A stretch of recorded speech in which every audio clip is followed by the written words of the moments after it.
வங்கக்கடலில் நிலை கொண்டுள்ள குறைந்த காற்றழுத்த தாழ்வு மண்டலம் காரணமாக சென்னை, திருவள்ளூர், காஞ்சிபுரம் உள்ளிட்ட வட மாவட்டங்களில் பரவலாக கனமழை பெய்து வருகிறது.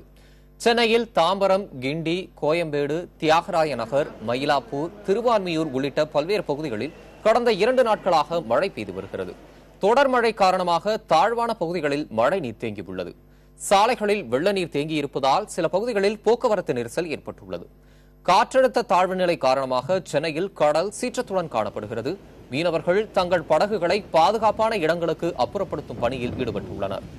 சென்னையில் 25 சென்டிமீட்டர் வரை மழை பெய்ய வாய்ப்புள்ளதாக வானிலை ஆய்வு மையம் எச்சரிக்கை விடுத்துள்ளதால் மாநகராட்சி நிர்வாகம் முன்னெச்சரிக்கை நடவடிக்கைகளில் தீவிரமாக ஈடுபட்டுள்ளது.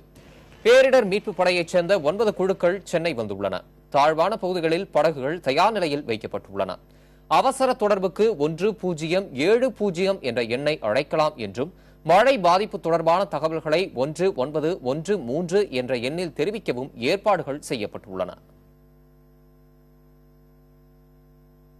கடல அலை ஓவராக இருக்குது, மழையும் ஓவராக இருக்குது. போக முடியாது. இப்போ போனாக்கா குளிர் அதிகமாக இருக்கும், ஒன்றுமே பண்ண முடியாது. இப்போ போனாக்கா மீன் இப்போ கடலில் அலை ஓவராக ரொம்ப அதிகமாக இருக்குது. இப்போ போனாக்கா ரொம்ப ஆபத்தான் வரும். உயிர் போகிறதோட ஆபத்து இல்லை.